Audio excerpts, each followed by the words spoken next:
जी तो सर। ये गर्भावस्था या प्रेगनेंसी का पीरियड ये केवल एक फिजिकल प्रोसेस नहीं है, है ना। और मैं और लोगों के साथ काम कर चुका हूँ जो इस ट्रांजिशन में थे, इस पीरियड में थे। तो मैं बस यही बोलता हूँ कि ये तो यूनिवर्स का सबसे बड़ा क्रिएटिव प्रोसेस है। यूनिवर्स ने औरत को ही क्यों चुना है इतना बड़ा ट्रांजिशन करने के लिए? ट्रांजिशन मतलब समझ रहे हो आप? नॉन फिजिकल डायमेंशन से फिजिकल डायमेंशन में मूव करने के लिए, जिसको आप सोल बोल देते हो या नॉन फिजिकल एनर्जी बोलते हो। तो pregnancy is a very important, very big process. सबसे बड़ा क्रिएशन हो रहा है। आप सोचो ना, फिजिकल बॉडी कितनी अद्भुत है अपने आप में, वो सारी चीजें बनेंगी अभी आपके अंदर, ये प्रोसेस चलेगा।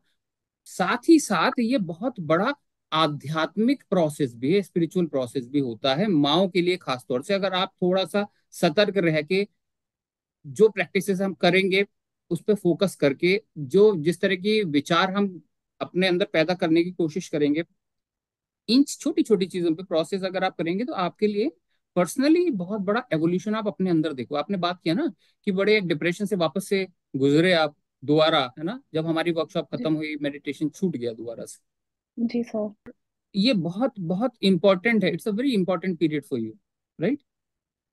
जब मैं स्पिरिचुअलिटी की बुक्स पढ़ता हूँ तो इसमें तो इसको बहुत ही डिवाइन पीरियड बोला गया है, स्त्री का बहुत पवित्र पीरियड भी बोला गया है ना, बहुत इंटेंसिव पीरियड भी है, क्योंकि एक बहुत बड़ा क्रिएशन आप करने वाले हो। इससे बड़ा क्रिएशन पॉसिबल नहीं है। हम रॉकेट बना के मार्स में भी छोड़ सकते हैं, वो भी इतना बड़ा क्रिएशन नहीं है जो आप कर रहे हो, या लोगों की समझ से बाहर है अभी भी कैसे हो जाता। तो बहुत बड़ा प्रोसेस है जो यूनिवर्स ने आपको चुना और उसके जरिए वो काम कर रहा है। तो आप बहुत क्लोज हो, पहली चीज तो उस यूनिवर्स को यूनिवर्स एनर्जी के रूप में समझो, या डिवाइन के रूप में, भगवान के रूप में। तो इस समय आप बहुत क्लोज होते हो, है ना। जी। दूसरी चीज मैं ये कह रहा हूँ कि एक प्रेग्नेंट लेडी, एक गर्भवती स्त्री के भीतर जो इस समय पैदा हो रहा है, ये समझ लेना आपकी केवल ये फिजिकल बॉडी नहीं है, केवल शरीर नहीं है, आत्मा का निवास होता है। इस पे अलग डिबेट चलती है कि एक आत्मा कब आती है ना। जी। कुछ लोग मानते हैं कि जब वो पहला बीज पैदा होता है, जाता है, उसी क्षण से आत्मा आ जाती है। कुछ लोग कहते हैं दूसरे महीने में, तीसरे महीने में। तो फिजिकल एक, अब आप सोचो ना, अगर आप चाहते हो भगवान आपके मंदिर घर में आए, तो आपको क्या करना पड़ेगा? आपको कोशिश करनी पड़ेगी कि मंदिर जैसा रूप दे दें घर को, है ना। जी। फिर में तो भगवान को बुला पाओगे आप? तो आपको मंदिर तैयार करना है अपने अंदर, जी। है ना। अब हम उस बहुत नॉन नॉन साइंटिफिक लगेगा, मगर चीजें एक ही हैं। तो डिवाइन सोल, पवित्र आत्मा, शुद्ध आत्मा, है ना। वर्ड अलग अलग है, तो वो वर्ड मैं कम यूज करता हूँ, बट स्टिल लाखों लोग मर रहे हैं हर दिन। 8 बिलियन ऑलमोस्ट आबादी है।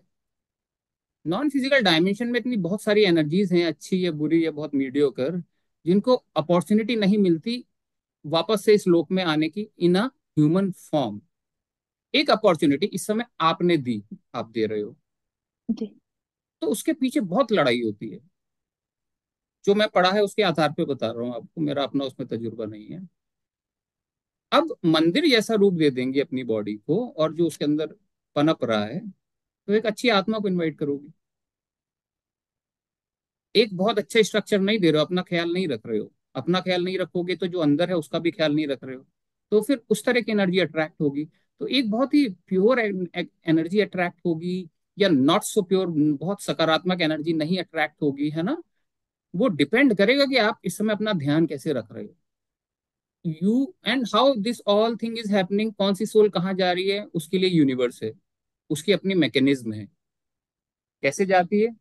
एक व्यक्ति था जब उसकी मृत्यु हुई, उसका जीवन बहुत अच्छा नहीं था, है ना। भोगों में रहा, पैसे पे रहा, लोभ में रहा। उसने इन चीजों को ज्यादा तवज्जो दी, अपने जी। परिवार से ज्यादा, अपनी शांति से ज्यादा, दूसरों की शांति से ज्यादा, है ना।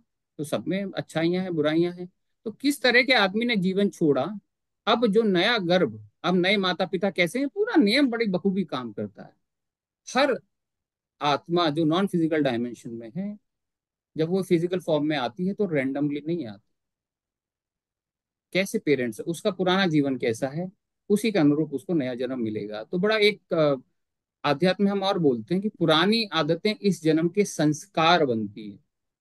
संस्कार का मतलब हम जो लोग समझते हैं वो संस्कार नहीं। आपकी बिलीफ्स बन जाती हैं, आपकी हैबिट्स बन जाती हैं।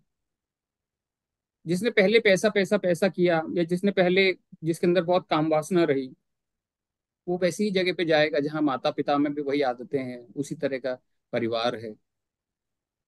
जो बहुत शांत था, जिसने बड़ा अच्छा जीवन जिया, बहुत संयम से जिया, सबको खुश रखा, खुद बहुत शांति में रहता था, तो प्रकृति, नेचर जानता है कि उसको इस तरह उस गर्भ में भेजा जाए जहां माँ बहुत शांत हो, है ना, खुश रहती है, खुद जैसी सोल थी और जैसे पेरेंट्स हैं, ये मैच होना चाहिए।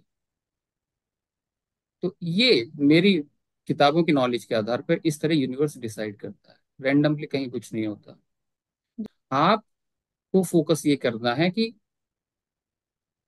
आप, मैंने बोला ना, अगर भगवान को घर में बुलाना है तो घर को मंदिर बनाना पड़ेगा। तो अभी इस घर में जो आएगा वो डिपेंड करेगा कि आप मंदिर बना रहे हो या वापस से उसी नेगेटिविटी में जा रहे हो, तो उसी तरह की सोल अट्रैक्ट होगी, है ना। तो मेरी एक वर्कशॉप में एक मेरी क्लाइंट थी, रिसेंटली एक क्लाइंट थी, डिप्रेशन में थी, they were trying to conceive. Practice शुरू हुई थी, पहले सेशन में उसने बोला कि सर मुझे तो ऐसा लगता है कि मेरे डिप्रेशन मेरा तभी जाएगा जब मैं कंसीव कर लूंगी। तो मैंने ये बोला कि यार मैं तो ये प्रे करूंगा कि तुम अभी कंसीव ना करो जब तक तुम्हारा डिप्रेशन ना जाए। अब ये बात तुम्हें कड़वी लगेगी, मगर मैं यही बोल रहा हूँ कि अगर इस स्थिति में तुमने कंसीव कर भी लिया, तो जो तुम्हारे अंदर की मानसिक बीमारियां हैं या शारीरिक बीमारी है, वो सब तुम अपने, जो तुम्हारे अंदर पनपेगा तुम उसको दे दोगे। God bless you sir, thank you sir. Okay bye, take care. Thank you. Okay sir.